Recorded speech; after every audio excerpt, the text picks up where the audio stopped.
Hey guys, I'm Georgia and welcome back for another episode in my history series, where today I'm going to be sharing the story of the tragic Aberfan disaster, an avalanche of mining waste that fell into a small village in Wales. This is something I'd heard of before, sort of grown up hearing of it, but I wasn't super aware of the circumstances around this story until it was a storyline in season 3 of The Crown. And the true story behind it is more heartbreaking than you can even imagine. This is the tale of a tragic mistake that cost a small village in Wales its children. One of the UK's worst ever tragedies. 144 people died in this disaster, most of them just children sitting in their classroom at school.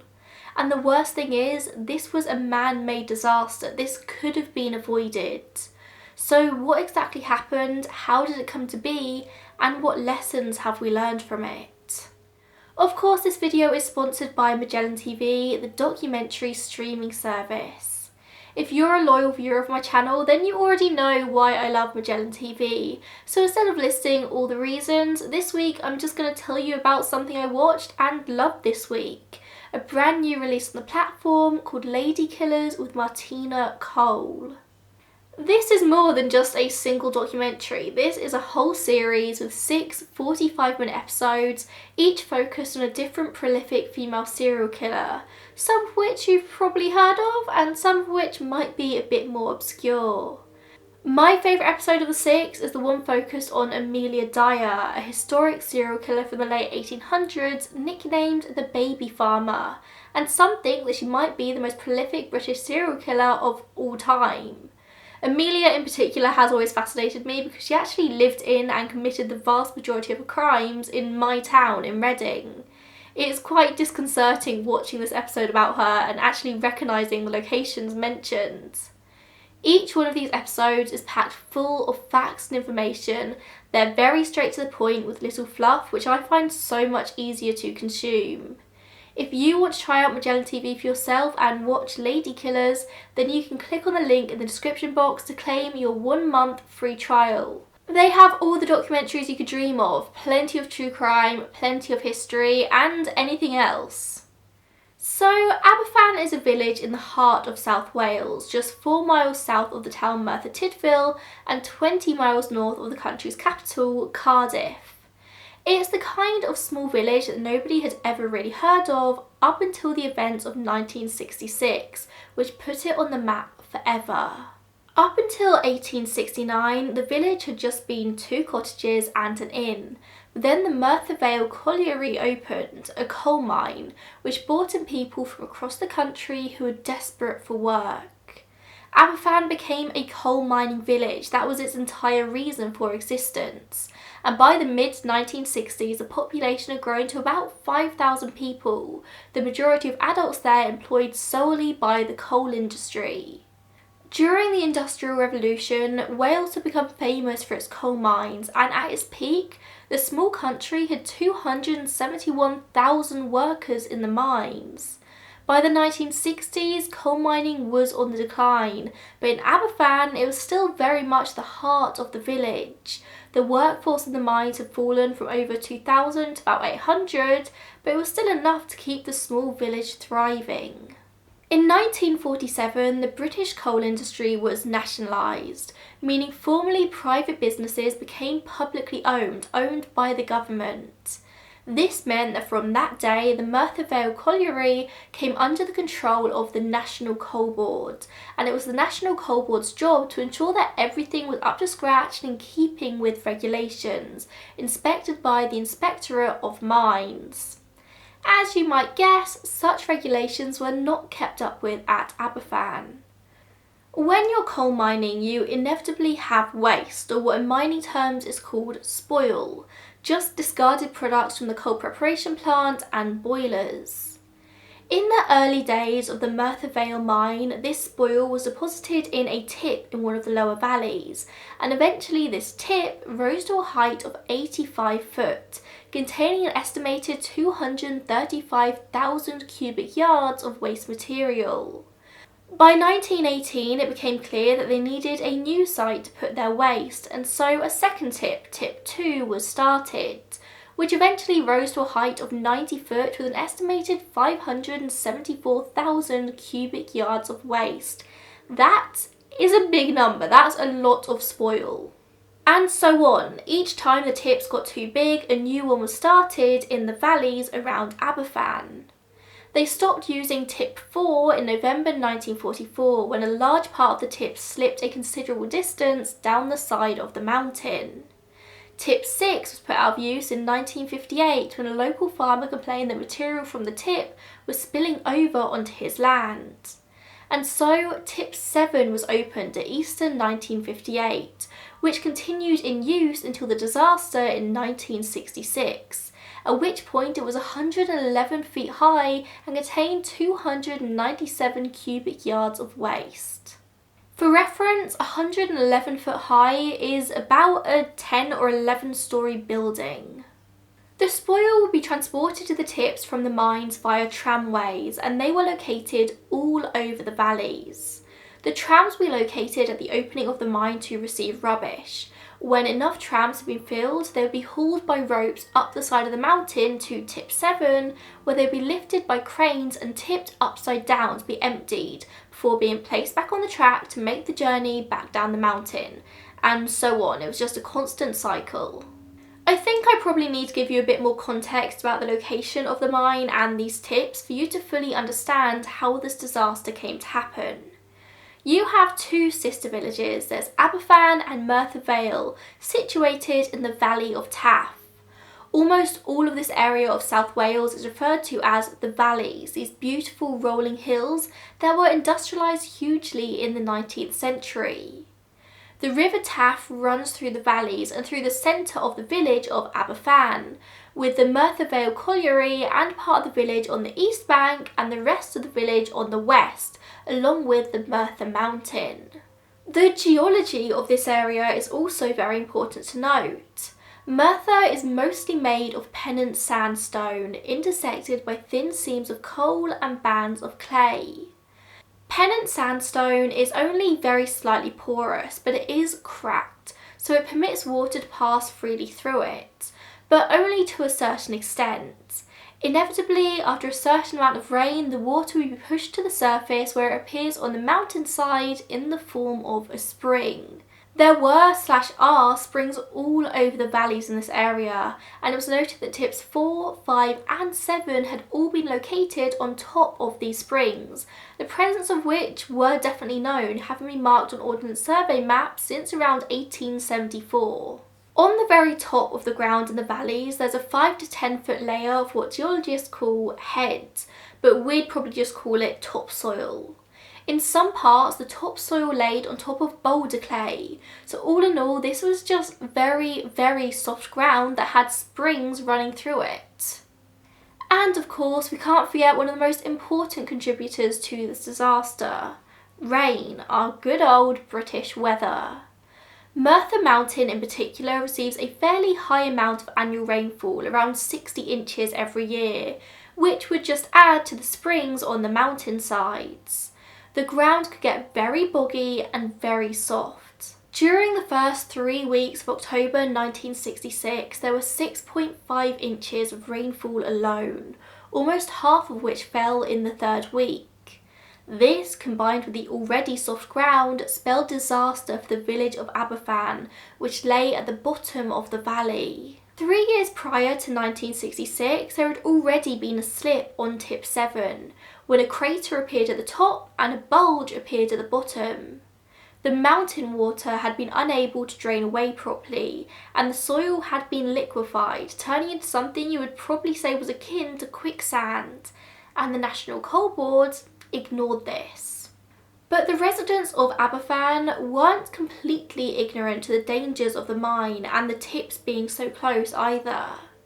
From 1946 and probably earlier, there were many complaints about flooding in the village, particularly in the area around Pantglas Road and Pantglas Farm. Thanks to the soft ground and the river, this area would flood frequently, reaching between 2 foot and 2 foot 6 inches in depth, causing plenty of property damage, as I'm sure you can imagine. Residents would describe the floodwater as being filthy, and when it eventually would drain away, it would leave a slimy black deposit on everything it touched, greasy and sticky and hard to get rid of. The council would constantly receive complaints about this, who would in turn contact the National Coal Board and tell them. Due to the flooding around the north side of Panglas, the area of Aberfan where the schools were located, on more than one occasion, children would be forced to walk over the top of the tips to get to school, which was dangerous because of the tram lines and the general fact that it was a tip. Everyone in the area had been well aware of the issues for a long time, but the council was just dragging their feet about getting it sorted. One excerpt from a letter from the Merthyr Vale Labour Party to the council dated December 1964 reads, "Through the years we have drawn the attention of the council continually to the flooding. We find it is time for immediate and effective action." Whilst a series of meetings were held in the first half of 1965 to address the flooding, ultimately nothing was done until after the 1966 disaster. Of course, this disaster wasn't a flood per se, but it was in part caused by a lack of suitable water drainage, which softened the ground and led to the tip being unstable, and all warnings of this were ignored. Which brings us to Friday the 21st of October 1966. That morning was like any other for the residents of Aberfan. They woke up, washed, had their breakfast and headed off for school and work. Parents kissed goodbye to their children at the Panglas Junior School gate that morning, expecting to be picking them up at the same place just a few hours later at midday. The kids had a half day as it was the last day before half term began. They were excited, but sadly that wasn't to be. All the children congregated for their morning assembly that day before heading to their classrooms, ready to begin their lessons for the day.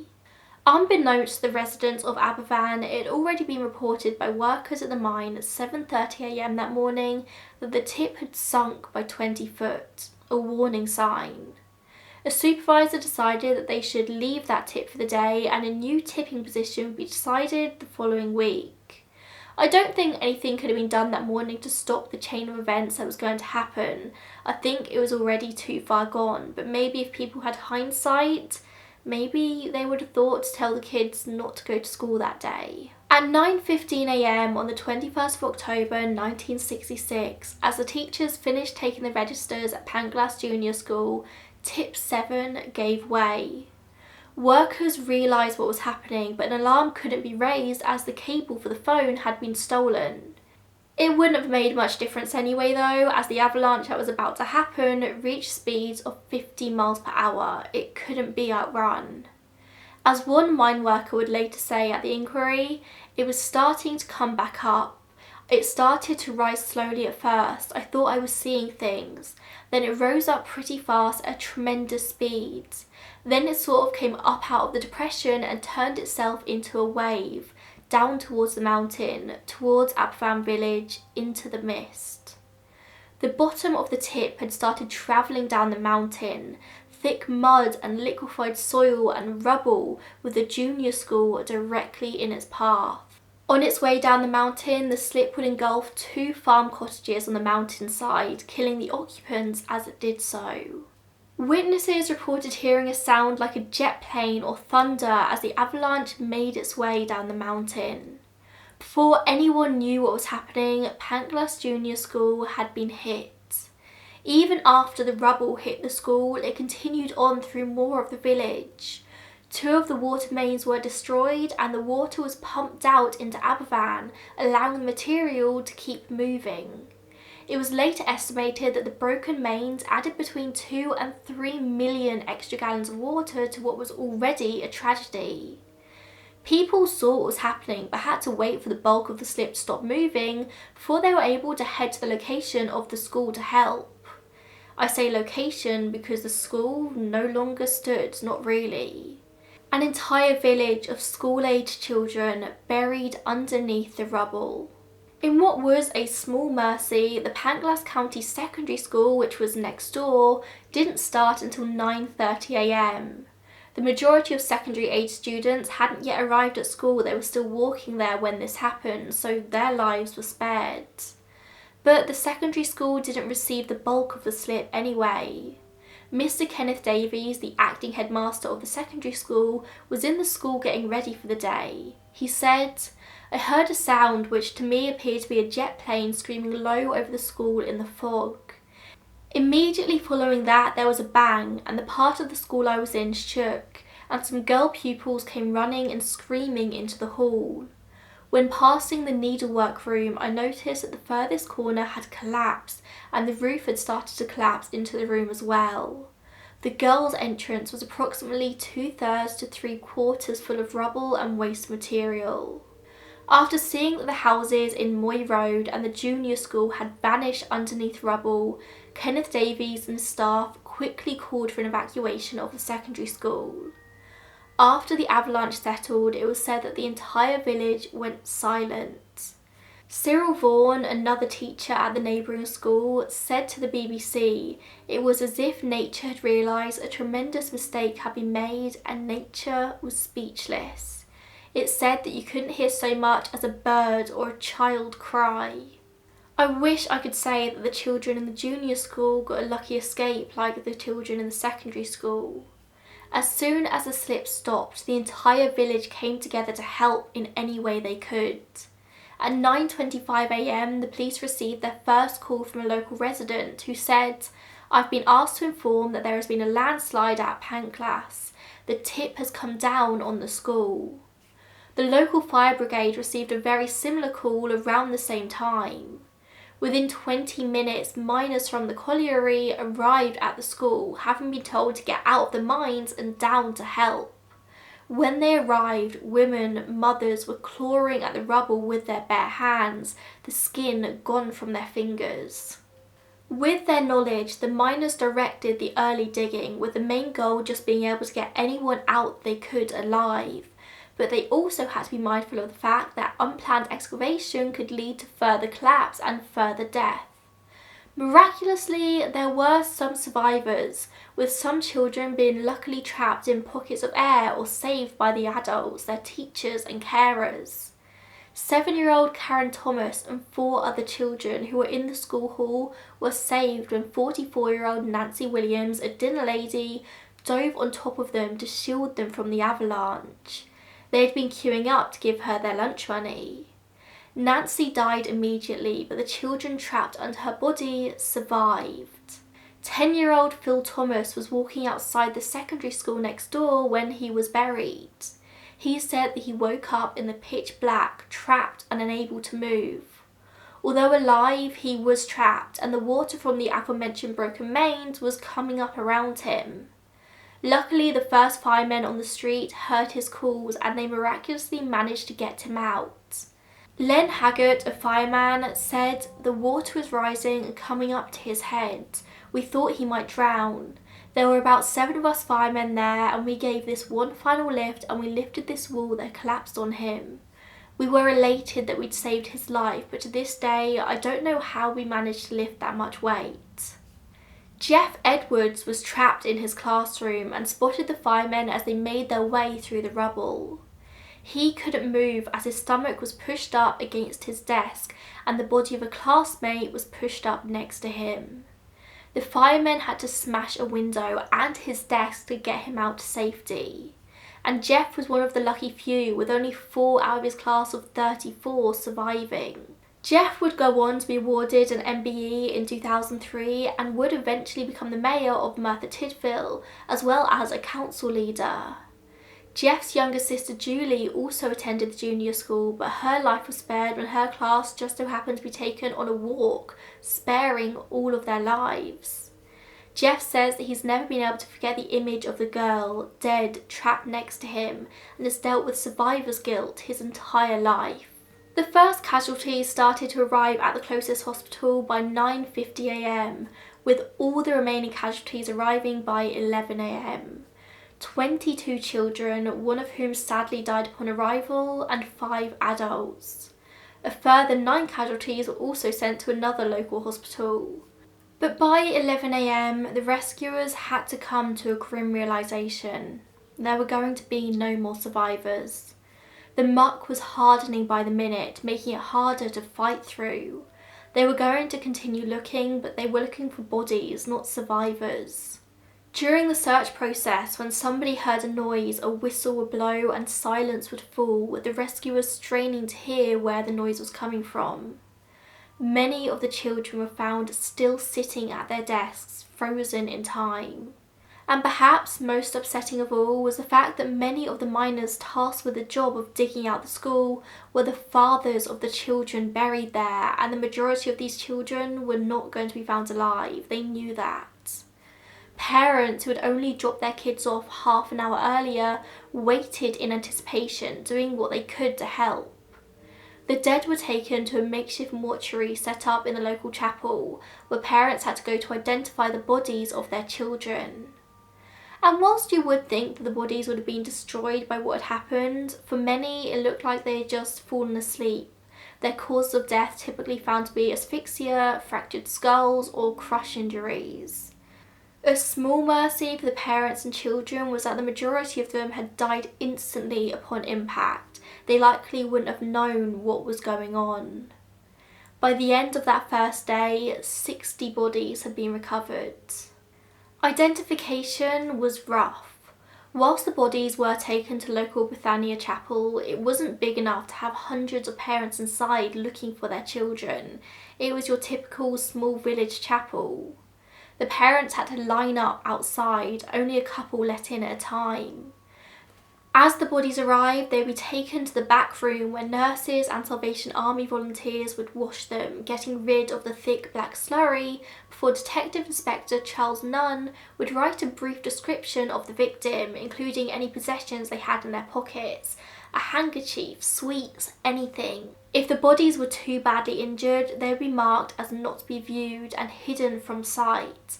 They would have to be identified via their possessions, dental records, or fingerprints taken from toys. For those that were to be viewed, parents would be escorted around the chapel, a blanket lifted on each victim until they found their child.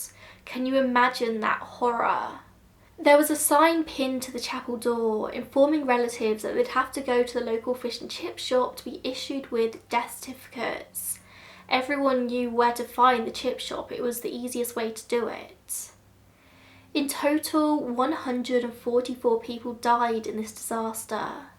116 were children, mostly between the ages of 7 and 10, 109 of whom died inside the junior school. One boy who was walking to the secondary school watched as his 3 friends were sat on a brick wall out the front of one of the houses on Moy Road, and as the avalanche went over them. 5 of the 28 adults who died were teachers, as well as remembering the residents of the surrounding houses on Moy Road, and the cottages on the mountainside which were also destroyed, the residents killed. All the bodies wouldn't be discovered for a week. 6 additional adults and 29 children were seriously injured. 400 embalmers came in from across the country to assist with the bodies, and child-sized coffins had to be flown in from Northern Ireland. You don't think about things like that, do you? The fact that a small village wouldn't have had access to 116 child-sized coffins. Why would you ever need so many? But even the children who survived were left with psychological damage that would hang around for the rest of their lives, PTSD plaguing them. And this was the 1960s. People didn't have much understanding of mental health, and mental health services were in their infancy. Not just for the children either, the bereaved parents would struggle to get through life without their children. According to the BBC, it's estimated that at least 20 of the parents went on to die prematurely themselves. Aberfan became a village of mental health problems, alcoholism and nervous breakdowns, parents surviving on a cocktail of sleeping pills and alcohol, and as many Brits know only too well, continuing with this stiff upper lip culture, never talking about their problems. It's said that a lot of the parents never even cried. By 10:30 a.m. that morning, what had happened in this small Welsh village was national news, with the BBC leading the story. The next day, it was front page news on every paper. Thousands of volunteers from across the country would travel to Aberfan over the coming days to help with the rescue efforts, although it would be more of a hindrance than a help. By midday on the 21st, it was clear that the broken water mains were going to continue to pose a problem. The more water, the more chance there was of another slip, and so engineers had to begin digging a drainage channel, and it took 2 hours to reroute the water to a safer place. The National Coal Board were informed of the disaster that morning, and the company's Director General of Production and Chief Safety Engineer left for the village as a matter of urgency. The chairman did not attend the scene that day, instead that evening going to a ceremony where he would be made the Chancellor of the University of Surrey. When Wales's Secretary of State contacted the National Coal Board asking where the chairman was, he was told that he was personally directing the relief efforts, which he was not. He wasn't there. He wouldn't turn up until the following afternoon. The Prime Minister at the time was Harold Wilson, who told the Secretary of State to take whatever action he thought necessary, irrespective of any considerations of normal procedures, expenditure, or statutory limitations. It was agreed pretty quickly that there needed to be a high-level inquiry into this. By the next morning, 111 bodies had been recovered and 51 identified. Early that afternoon, rain caused further movement in the tip, and there were worries that the whole area was going to have to be evacuated to avoid any further injuries.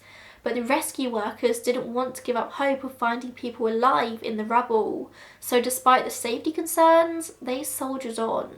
Anyone who's seen The Crown will be familiar with this next part of the story. That day, Lord Snowdon visited before Prince Philip, the Duke of Edinburgh, turned up at 11 AM to the scene and to talk to the rescue workers. The Queen failed to turn up at the scene herself that day, something which has been considered to be one of the biggest failures of her reign. The Queen wouldn't attend until the 29th of October, over a week after the incident and just as the main rescue ended. It's not known exactly why she delayed her visit, despite many advisors telling her to go. She just wouldn't. According to Sally Bechdel-Smith's autobiography, the reason was one of practicality though. The Queen didn't want people focusing on the fact that she was there. She didn't want rescuers paying their respects to her instead of focusing on the search efforts. It's said to be Queen Elizabeth's biggest regret, and when she did turn up on the 29th, it's been one of the only occasions on which she's ever shed a tear in public. Despite the delay though, it's said that the people of Aberfan did appreciate the gesture. She's returned to Aberfan 4 more times over the years, as well as opening a community centre, planting a tree at the Memorial Garden and sending the people a personal message in 2016 to mark the 50th anniversary. The producers of the Netflix series The Crown would work closely with survivors of the disaster to ensure that the series handled the topic with sensitivity, holding public meetings for members of the community and including several survivors in the episode as extras. The first funerals took place on the 25th of October, the day after the coroner's inquest was opened. A mass funeral for 81 children and 1 woman then took place on the 27th of October, buried in a pair of 80-foot long trenches. 10,000 people attended this funeral, and by that point, not even all of the bodies had been recovered from the rubble. Whilst there was always a slight worry over the tip being unstable, with lots of mini slides happening over the years, no one ever foresaw the tip causing the damage it did. No one really ever thought that if it did slide, it would cause the level of destruction to the village that it did. The thought was entertained, but it wasn't thought for a second that it would actually happen. No one was ever really worried about the school being in the path of this tip. It was simply thought that if it did fall, it wouldn't fall that far. But even without worrying about the school, there were houses directly underneath the tip on the hillside. This was a place where children would play, families would go for walks. People should have been worrying about its safety regardless. It was the duty of the National Coal Board to keep the waste on the tip. No ifs, ands or buts, and it was their fault. An official tribunal began on the 25th of October to inquire into this disaster, find out exactly what happened. And this was a big deal, it was serious. Even the media was warned that reporting on matters that were to be investigated could lead them to face consequences for contempt of court. This was going to be done properly. Children had died and it wasn't going to go unnoticed. It wasn't going to be allowed. At the tribunal, Mr. S.O. Davies, the MP from Merthyr Tydfil, was asked about how he had before entertained the tip that Tip 7 could slide and reach the village. But he said that when he asked workers at the colliery about this risk, they replied, "You make a row about that and what will happen? They will close down the blessed colliery." Because remember, this entire village, the surrounding area, thrived because of the mining, because of the jobs it provided. Take the jobs away and the village would suffer. Davies considered the danger but ruled that it wouldn't actually happen. The bigger risk, he thought, was removed from the jobs and forcing the village into poverty. The National Union of Mine Workers has said that because of this, Mr. S.O. Davies had one of the biggest personal responsibilities for the disaster in this case. He had knowledge of the potential dangers and refused to act on it. Davies' testimony was actually later rejected because it's not thought that he understood fully the grave implications of what he was saying, that he knew this was going to happen and did nothing about it. The chairman of the National Coal Board was a man called Lord Robens, and he made some real big mistakes in the aftermath of this disaster. It seems that he didn't understand the implications of his words either, and he actually wasn't even called to testify at the tribunal at first, not until later. When he did eventually give testimony, he gave evidence inconsistent with what they had already had from the National Coal Board, especially as to whether the disaster was foreseeable and whether or not they knew about the existence of the springs. Robens has said it was impossible to know whether there were springs there, but the Ordnance Survey maps from the 1800s proved otherwise pretty quickly. They knew there were springs there. Robens was altogether clueless and unreliable, and his testimony was also struck from the records. The tribunal concluded on the 28th of April 1967, and it was found that the blame for the disaster rested on the National Coal Board, the South Western Divisional Board, and certain individuals. But no one was ever prosecuted, not even the National Coal Board, not even a fine. Nobody paid for this. The tribunal did make a few recommendations though. A National Tip Safety Committee should be appointed, the National Coal Board should continue to have prime responsibility in respect of all tips in its ownership, a standard code of practice should be prepared, the men in charge of management and control of tips should be trained, and a few other things. All very basic things that should have already been happening. But tips all over the country would be examined because of this. The disaster itself and the subsequent lack of blame wasn't the only pain thrust upon the community of Aberfan. On the day of the disaster, the Aberfan Disaster Memorial Fund was set up and it received nearly 88,000 contributions. They made over £1.57 million, the equivalent of about £20 million today. But that money proved difficult for the people that needed it to get their hands on it. The Charity Commission and trustees didn't seem to want to part with the money, and they even refused initially to pay for the children's gravestones. If this money wasn't to be used for that, then what was it to be used for? In the end, the government ended up taking most of the money, and shockingly, a huge chunk of it was actually taken and given to the National Coal Board, the exact people responsible for the tragedy. I mean, the National Coal Board were given the money to pay for the removal of the tips, but I feel like in lieu of having to actually pay any proper fines, they probably should have paid for the removal of the tips themselves, at the very least. The government actually refused to remove the tips at first, saying that there was no more risk of them falling, but that wasn't really what the residents of Aberfan were concerned about. Looking up at the tips as they tried to live their lives every day was a constant reminder of what had happened before and what could happen again. Every time they looked at the tips, they thought of their children stuck in the sludge, suffocating and being crushed to death. The government only actually listened to the residents when a number of villagers emptied sacks of coal slurry in the reception area of the Welsh office. These people got immediately arrested, but the Secretary of State for Wales did give in and the tips were removed. But they used their charity money to do it. They took $150,000 out of the fund to pay for part of the removal, and the government wouldn't repay this money until 1997. The fund was also used over the years to pay for the Bethania Chapel to be bulldozed and rebuilt. The villagers couldn't bring themselves to enter it anymore, only able to think of their children's bodies lying on the pews. The National Coal Board refused to pay for this themselves. The parents were also offered compensation in the aftermath, a generous offer of just £500. It was argued that giving these parents any more than that would destroy these working class families who had never had money before. They shouldn't have had to deal with all this extra stress in the aftermath, but of course they did. Many parents suffered PTSD until their dying day, and some of them were never able to show even a hint of emotion. They just closed themselves off forever. And that's just the parents. The children who survived, I can't even imagine. If there was anything positive to come out of this, it was new legislation in 1969 which further regulated mines and quarry spoil tips. That's it. I suppose maybe it stopped happening again, but so many people died.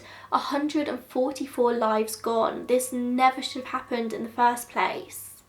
This story has been a rough one to research and rougher to tell. There's nothing even slightly good I can glean out of this story. There's no silver lining, it is just pure horror. The Merthyr Vale Colliery closed for good in 1989, and today Aberfan is still a quiet village, missing an entire generation. Lots of people moved away after the disaster, and I think I would have done the same. I'm not really sure how you end a story as horrific as this one. I suppose I'll just say thank you for tuning in today, and I will see you in the next one. Bye guys.